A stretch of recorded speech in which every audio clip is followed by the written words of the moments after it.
Bonjour, bienvenue sur ma chaîne YouTube, je suis Marie et je me suis fixé comme objectif d'amener de la visibilité aux auteurs et aux autrices, des idées de lecture aux lecteurs et aux lectrices et qui sait de se faire remarquer par les maisons d'édition.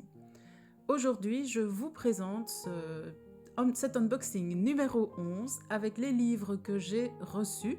D'ailleurs, merci aux auteurs et aux autrices d'avoir été si généreux et de m'avoir envoyé autant de livres. Il y a également des livres que je me suis achetés puisque je m'achète aussi des livres. Alors, comme d'habitude, je précise que je n'ai pas pu lire tous ces livres complètement. En général, je lis quelques chapitres pour bien m'imprégner de l'ambiance du livre pour faire mes chroniques. Je me suis fixé de lire tous ces livres, mais c'est juste que cela me prendra un peu plus de temps. Alors, le premier livre que je vous présente, c'est un livre qui s'appelle « Toi, femme, de belles et grandes aventures féminines ». C'est écrit par Béatrice Vivien et c'est paru aux éditions L'Orée des Pensées. Alors, ce livre, en fait, il a gagné le concours PAL que j'organise tous les mois sur le groupe lecteurs, auteurs et éditeurs sur Facebook. Et j'ai eu la chance de faire une petite vidéo que vous trouverez sur ma chaîne YouTube. Je vous lis le 4e de couverture. Toi, femme, force et courage, surgit du passé. Que diriez-vous de suivre l'agent féminine évoluant au fil des siècles dans la grande bataille d'acquisition de ses premiers droits? Vous allez être immergé dans la vie parfois cachée de plus de 120 femmes courageuses et précurseurs dans de nombreux domaines. De l'intime dévoilé et tant de chemins parcourus pour devenir celle d'aujourd'hui. Pourtant, d'un pays à l'autre, c'est le grand écart en matière de droits féminins. Avec un fil rouge autour de la mode, cet ensemble de portraits et de témoignages parsemés de poésie rend hommage aux jeunes filles, aux mères, à celles dévouées à leur métier, trouvant cette force pour obtenir le meilleur de leur existence. Quelle sera votre muse? Voilà, donc c'est un livre avec des témoignages qui parlent des femmes et je pense que c'est une très belle idée de cadeau. On arrive à la fin de l'année et pourquoi ne pas offrir ce livre à une femme dans votre entourage. Le livre suivant est un livre de R. Valentine, Quand le ciel est tombé. Alors, je vous lis le 4e de couverture. R. Valentine, Quand le ciel est tombé. Québec, juillet 2026, un astéroïde s'écrase au milieu de l'océan et toute la vie de Sacha bascule. Comment peut-elle survivre seule à une telle catastrophe alors que son mari, qui a toujours dirigé sa vie, disparaît sous ses yeux? Le sort s'acharne, la peur s'installe. Une seule solution s'impose, rebattre les cartes de sa destinée et prendre des risques pour rejoindre Montréal. Sur sa route, de nombreux dangers. À ses côtés, 2 anges gardiens, John et Gary. Entre aventure, amitié et passion, un portrait de femme qui se révèle dans l'adversité. R. Valentine est née à Toulon, elle vit depuis plus de 30 ans à Marseille, où elle a construit sa vie privée et professionnelle. Elle se consacre pendant ses temps libres à sa passion qu'est l'écriture. Quand le ciel est tombé est son premier roman édité. Voilà. Donc, Quand le ciel est tombé de R. Valentine. Une belle couverture. Le prochain livre que je vous présente est Je me souviens de Petit Rien de Daniel Cortés Torrea, avec une très belle couverture, très colorée. Alors, ce livre, de Daniel Cortés Torrea, Je me souviens de Petit Rien. Je me réveille au cœur de la nuit, l'écran de mon smartphone affiche 2h22. Aussitôt, je revois l'étroite étiquette blanche cousue sur chacune de mes affaires lorsque j'étais en internat. Elle porte mon numéro imprimé en rouge, 222. Les jours et les nuits qui suivent, d'autres images surgissent de ma mémoire. Je me souviens. À travers une succession de souvenirs, le narrateur nous invite à le suivre tout au long d'un parcours le menant de l'enfance à l'âge adulte, de 1962 à 1970. Après 4 années d'internat faites de contraintes, de violences et d'humiliations, viendra le temps des circonstances favorables et des rencontres permettant un début d'émancipation. Ce récit, intimiste et émouvant, présente un ensemble de situations, une multitude de petits riens qui s'avèrent pourtant déterminants dans le déroulement d'une vie. L'auteur, Daniel Cortés, est né en 1950 à Bayonne. Après des études en sciences de l'éducation, il a mené une carrière dans la formation d'enseignants. Il a déjà publié des ouvrages de pédagogie et de didactique, un recueil de nouvelles, Le facteur a sans doute perdu notre lettre, et un recueil de textes poétiques, La veille d'un dimanche. Voilà. Alors, il faut savoir aussi que les droits d'auteur de ce livre sont versés à l'association des clowns hospitaliers, les clowns stéthoscopes. Voilà, ce qui est une très belle initiative. Voilà. Je me souviens de Petit Rien, Daniel Cortés Torea. Le livre suivant est un livre qui m'a gentiment été envoyé par la maison d'édition Multiculti et il s'appelle Ebang. C'est un livre de Mark Shepson. Alors, je vous lis le 4e de couverture. Ebang. Au Pays Basque, près de l'établissement thermal dirigé d'une main de fer par Jeanne Labrume, Lucien, Kevin et Philouane rappent chaque soir sur la place de l'église. 3 jeunes blancs des campagnes nourris au son des ghettos noirs américains. Il y a aussi Père Jean qui accueille les pèlerins en route pour Saint-Jacques-de-Compostelle. Une nuit, peu après avoir quitté les thermes où il travaille, un homme disparaît sur le chemin qui longe la rivière. Il a 22 ans, c'est un garçon tranquille et c'est un jeune homme noir. Une autre nuit, des croix de feu s'enflamment au bord de la rivière. C'est un polar halluciné, une énergie punk endiablée sur fond de lutte raciale au Pays Basque. Après Et je veux le monde et Ebang est le second roman de Mark Shepson. Il a contribué à différents ouvrages avec Pascal Blanchard, Edgar Morin, Maboula Soumaoro et Liliane Touram. Voilà, donc Ebang, et c'est paru donc de Mark Shepson et c'est paru aux éditions Multiculti. Un chouette livre aussi. Le livre suivant nous vient également des éditions Multiculti. Il s'agit de Rap au vif de Soufiane Eut. Alors, Ronsard, inspecteur à la criminelle, est un flic comme on n'en fait plus. Un flic qui a du flair. Quand il rencontre un tueur, lui aussi unique en son genre, se joue alors une traque mentale. Une jeune recrue va épauler ce policier chevronné à la poursuite du mystérieux tueur, égorgeur de femmes dans une mise en scène, dans une mise à mort esthétique. Ces meurtres secouent toute la société, font éructer des haines, des vies sont traversées, impactées par ces traînées de sang. Et c'est une bande-son hip-hop qui va rythmer ce jeu macabre du chat et de la souris, du lion et du renard. Rap au vif, donc un serial killer attaque des femmes voilées, un polar mentaliste ultra sombre, conté au rythme du rap.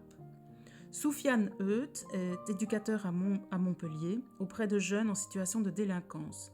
Ses 2 premiers romans, Mes points sur les i et Mektoub, ont été adaptés au théâtre. Voilà. Rap au vif par Soufiane Eut aux éditions Multiculti. Un nouveau roman qui est paru donc aux éditions Multiculti, Sur les pointes de Marie Vanaret. Alors, je mets ce livre tout en haut de ma palle. Pourquoi ? Parce que l'autrice a le même prénom que moi. Je sais, c'est complètement subjectif. Sur les pointes. Une indécence criante, ne pas entrer dans l'écume de mer en courant, fendre l'eau sous le soleil, ne pas dégringoler 4 à 4 les escaliers avec la robe qui se soulève de bonne heure et se jeter dans les bras de celui qu'on aime. Alors, on sort le rouge à lèvres, rouge vif, 1 couche, sang, blessure, 2 couches, attaque, étendard, 3 couches, ça brille, c'est si beau, sensualité facile.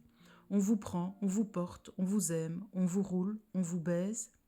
La belle chose, possédée, ficelée, emmurée. Sur les pointes, c'est une vie percutée par une épidémie, un parcours de femmes rebelles et foisonnant de croisements des marges. Un récit envoûtant qui interpelle les normes.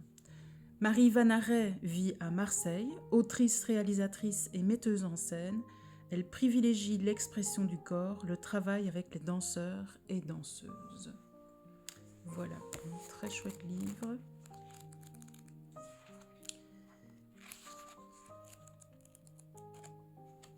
Sur les pointes de Marie Vanaret, paru aux éditions Multiculti. Le livre suivant, vous l'avez déjà vu puisque j'en avais fait une petite vidéo tant je trouvais le packaging vraiment sympa. Je le mets dans mon unboxing tout naturellement. Donc c'est la dernière des crocs écarlates de Epona de Grivemer. C'est le tome 1, Le Chevalier de l'Inquisiteur.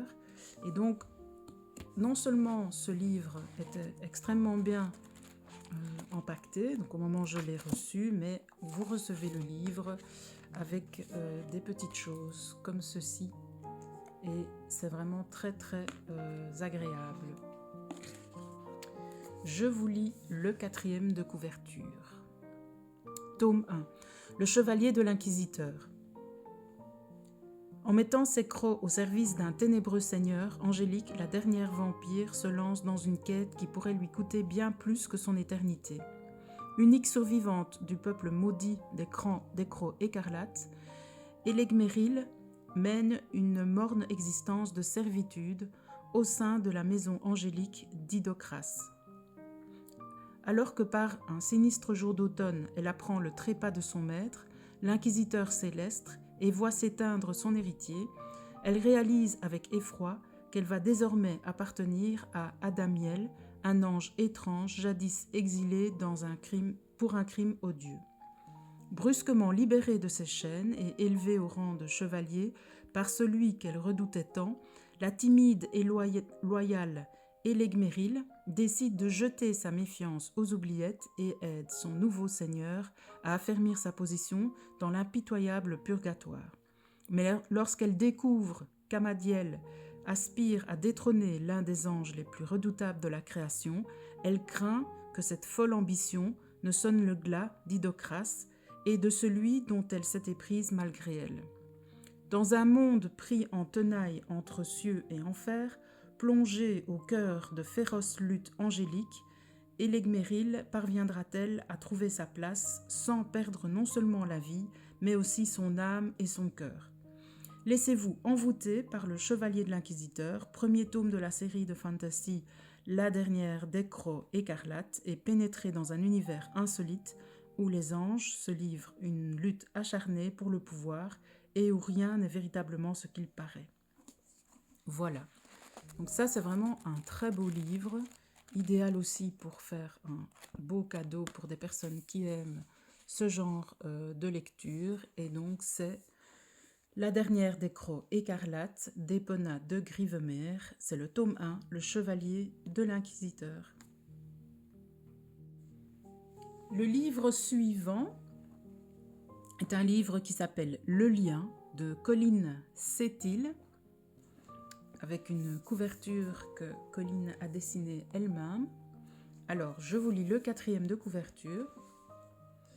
Depuis l'accident tragique qui a plongé son ami dans le coma, Édouard est profondément ébranlé. La perspective de la perdre déclenche en lui une tempête d'émotions inexplorées. D'où vient cette nouvelle facette qu'il découvre de lui depuis cet événement? Était-il plus épris d'elle qu'il ne voulait l'admettre? Dans quelle relation veut-il désormais se projeter quand elle se réveillera? D'ailleurs, Sylvie peut-elle choisir ou non de se réveiller? Qui distribue les cartes? Comment nos deux étudiants vont-ils pouvoir choisir leur destin avec celles qu'ils ont en main? Colline Setil, fascinée par les émotions humaines, a commencé à écrire au collège après avoir enseigné pendant 15 ans et surmonté un burn-out grâce à la sophrologie. Elle a redécouvert sa passion pour l'écriture lors d'un congé de maternité où elle a trouvé l'inspiration pour immortaliser les récits de ses personnages. Voilà. Un chouette livre, plein d'émotions. Donc c'est Le lien de Colin Setil. Alors le livre suivant est en fait un recueil de nouvelles. Ça s'appelle Temps de vie en nouvelles de Sandra Kirchner. Je vous lis le 4e de couverture. 10 histoires courtes, 10 univers, 10 voyages allant de l'enfance à la mort, en passant par l'espoir et la trahison. Plongez au cœur de ces 10 nouvelles et dévorez-les en quelques minutes seulement, chez vous, dans le bus, dans le métro ou à la pause café. À vous de choisir votre moment pour vous évader à travers les histoires de ces personnages au destin surprenant. Serez-vous d'ailleurs capable d'entrevoir les chutes de chacune des nouvelles ? Pendant longtemps, Sandra Kirchner écrit seulement pour elle et ses proches, mais à l'âge de 18 ans, elle prend son courage à deux mains et présente l'une de ses nouvelles à un concours, L'attente, qu'elle finit par remporter. Cela la conforte dans sa vocation et la pousse à poursuivre sur cette voie. Elle décide à présent de partager ses écrits avec ses lecteurs et lectrices et nous livre Temps de vie en nouvelles, son premier ouvrage publié. Voilà, un chouette petit recueil de nouvelles. Alors, le livre suivant est un coup de cœur parce que je trouve l'initiative vraiment très très chouette. D'abord, la couverture est très sympa. Il faut savoir que ce livre a été écrit par une mère et sa fille. Et je trouve que c'est vraiment original. En plus, elles ont fait preuve d'énormément d'imagination. Bravo les filles. Et c'est paru donc à la Plume d'Or. C'est Les Derniers Zodiakimas, tome 1, à la recherche des 12. C'est de Janine Bissonnette et Laurence Blanchard. Je vous lis le 4e de couverture. Une aventure fantastique où la réalité se mélange à l'imaginaire. Seriez-vous un Zodiakimas par hasard ? Le loup, le jaguar et le rhinocéros vous sont sûrement familiers. Mais qu'en est-il du Caniphélos ? Ça ne vous dit rien ? Tentez d'imaginer une créature surdimensionnée dotée des attributs de ces 3 espèces animales, en plus d'une implacable férocité et d'une cuirasse à toute épreuve. Difficile, effrayant, pourtant ce monstre existe bel et bien et n'a qu'une ambition, satisfaire la volonté de son maître et éliminer les Zodiakimas, nos héros.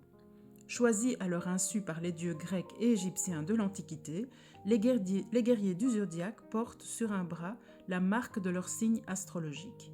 Ces 6 garçons et 6 filles aux dons exceptionnels auront pour mission de combattre et défaire l'ennemi. Les Caniphélos et leur maître, le Serpentaire. Mais encore font-ils retrouver ces héros parmi les 7 milliards d'humains que compte le monde, avant que le prédateur n'atteigne son but. Chaque Zodiakimas est essentiel à la réalisation de la prophétie, car ce n'est que tous ensemble qu'ils vaincront. Ceci est une partie de ma mission. Je m'appelle Michael Hakim et je suis le directeur de Zodiac Academy. Voici l'histoire de la quête des derniers Zodiakimas. Il est temps de révéler au monde entier ce qui s'est vraiment passé. Alors, Laurence Blanchard et Janine Bissonnette sont les autrices. Laurence Blanchard, dotée d'une imagination débordante, Laurence a étudié en littérature, art et cinéma au Cégep de Trois-Rivières. Passionnée d'Égypte antique, de mythologie, de cinéma, de musique et de danse, elle possède un véritable don pour créer des histoires. Vous pouvez la suivre sur Internet en consultant son site Genaria et compagnie. Janine Bissonnette, titulaire d'un baccalauréat en sciences, Janine vit à Trois-Rivières, où elle a élevé ses 3 enfants, dont Laurence, qui lui ont fait découvrir le monde fabuleux des romans destinés aux adolescents. La lecture, l'écriture, le bénévolat, le jardinage et la couture occupent la plus grande partie de son temps. En unissant ses forces à celles de Laurence, elle a contribué à faire du rêve de sa fille une réalité. Ce beau projet mère-fille a donné naissance à leur premier roman. Voilà, donc un très chouette roman, aussi idéal comme cadeau. Janine Bissonnette et Laurence Blanchard, Les Derniers Zodiakimas, tome 1, à la recherche des 12, paru aux éditions La Plume d'Or. Le livre suivant est un livre de science-fiction et ça m'a permis de revenir finalement à mon genre de prédilection qui est la science-fiction et l'anticipation. Alors, ça ne veut pas dire que je n'aime pas les autres genres, mais j'ai quand même une préférence pour les livres de science-fiction et les livres d'anticipation. Et si vous voulez tout savoir, je suis dingue des livres dans lesquels il y a des mutants, surtout des enfants qui ont des mutations génétiques. Alors, ici, on parle de Chronique de l'univers, c'est la partie 1. C'est un livre de Cyril Cazard. Voilà. Un très chouette livre. Je vous lis le 4e de couverture, donc Chronique de l'univers, partie 1. Et si nous faisions la plus grande découverte de l'histoire, une découverte sur nos origines et sur les dangers imminents qui nous guettent, depuis une petite ville des États-Unis jusque dans le lointain de la galaxie en passant par l'Antarctique, découvrez une aventure inspirée de faits réels où les révélations émerveilleront autant qu'elles terrifient. Êtes-vous prêt pour ce voyage? Êtes-vous prêt à entrevoir la vérité? Alors, Cyril Cazard naît en 1983, c'est sur les bancs du collège qu'il commence à se passionner pour la science-fiction. Les mystères et l'immensité de l'univers qui le fascinent constituent naturellement le décor de ses premiers romans. Après 15 ans dans l'immobilier, il est temps pour l'auteur de voyager dans l'espace et d'y emmener avec lui les esprits curieux et aventuriers. Voilà, un très chouette bouquin si vous aimez ce genre science-fiction anticipation, ou si vous voulez le découvrir, mais aussi si vous voulez avoir peut-être certaines vérités.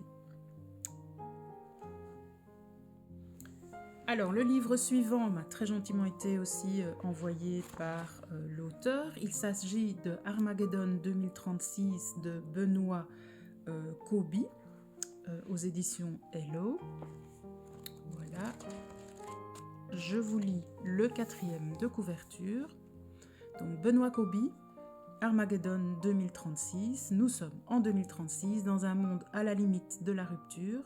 L'escouade française Hope, composée de 5 soldats d'élite, combat les desseins de Daesh, devenu une armée de mercenaires. Angel et ses frères d'armes combattent avec ardeur pour sauver et redonner espoir aux opprimés, au péril de leur vie.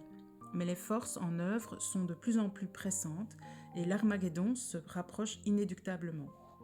De nombreux événements se greffent à ce monde aux allures apocalyptiques et la bataille du bien contre le mal est à son paroxysme. L'humanité survivra-t-elle? Voilà. Si vous aimez ce genre de lecture, n'hésitez pas. Armageddon 2036 de Benoît Coby. Et last but not least, alors c'est un livre en fait que j'attendais avec impatience et j'étais très contente de le recevoir. C'est l'Alpha et l'Oméga de Lara Borin. C'est le tome 1, donc 1, le centre. Voilà. Je vous lis également le 4e de couverture, Andrea et Tobias. Elle est officier de gendarmerie, lui est chef de groupe au GIGN. Elle est aussi athlétique et élégante qu'il est attrayant et séduisant. Désabusée des hommes, elle n'attend plus rien de l'amour tandis qu'il enchaîne les conquêtes d'un soir. Leur rencontre lors d'un stage de perfectionnement opérationnel est éruptive et marque le début d'un jeu du chat et de la souris entre ces deux caractères bien trempés. Action, joute verbale, aspiration contraire, lourd secret et irrésistible attraction marquent le premier volume de cette saga littéraire au cœur même de la gendarmerie. Découvrez les pensées les plus intimes de cette femme inébranlable et de ce mâle alpha et soyez témoins de leur relation frénétique. L'hypothétique idylle sera-t-elle au rendez-vous? Alors, je suis pas une grande fan de tout ce qui est un peu romance, mais ça, j'aimais bien. C'est un petit peu différent. Voilà. Donc c'est l'Alpha et l'Oméga, le tome 1, et je pense que le tome 2, non je suis quasiment certaine que le tome 2 est déjà disponible. Ce qui n'est pas plus mal. L'Alpha et l'Oméga, tome 1, le centre de Lara Borin. Et voilà, pour terminer, je vous présente les livres dans l'ordre inverse où je les ai présentés sur la vidéo. on a l'alpha et l'oméga, tome 1, le centre de Lara Borin. Armageddon 2036 de Benoît Coby aux éditions Hello. Chronique de l'univers de Cyril Cazard.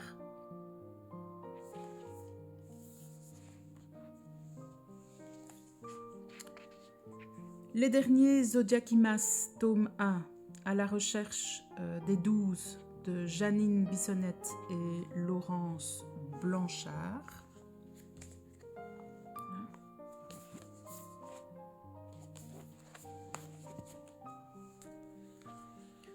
Temps de vie pour une nouvelle de Sandra Kirchner.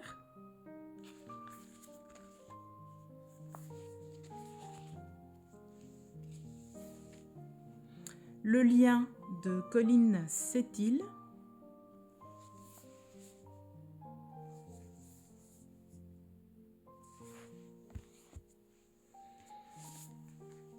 La dernière des crocs écarlates d'Épona de Grivener, tome 1, Le chevalier de l'inquisiteur.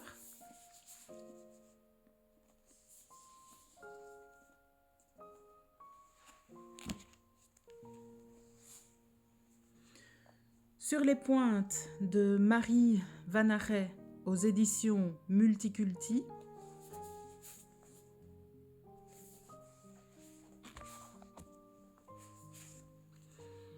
Rap au vif de Soufiane Heut aux éditions Multiculti aussi.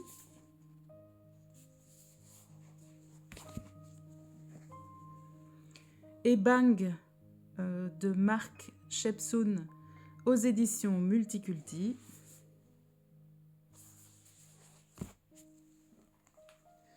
Je me souviens des petits riens, Daniel Cortés Torea. Je me souviens de petits riens.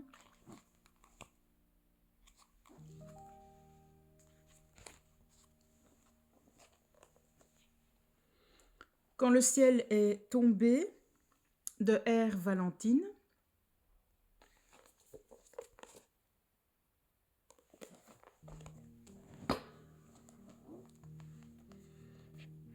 Et Toi, femme, de belles et grandes aventures féminines de Béatrice Vivien aux éditions L'Orée des Pensées.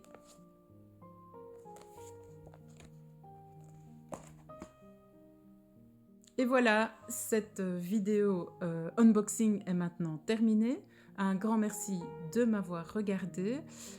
N'hésitez pas à mettre un pouce et de vous abonner à la chaîne. Vous pouvez aussi brancher les notifications pour ne rien manquer. Si vous voulez que je fasse une chronique de votre livre, vous pouvez toujours me l'envoyer. Pour ça, envoyez-moi un mail à naomititoff@gmail.com. Mon adresse est reprise dans les commentaires. Vous pouvez également me retrouver sur le groupe Facebook lecteurs, auteurs et éditeurs. Et sinon, je vous dis bonne soirée ou bonne journée et à bientôt pour de nouvelles aventures. Au revoir.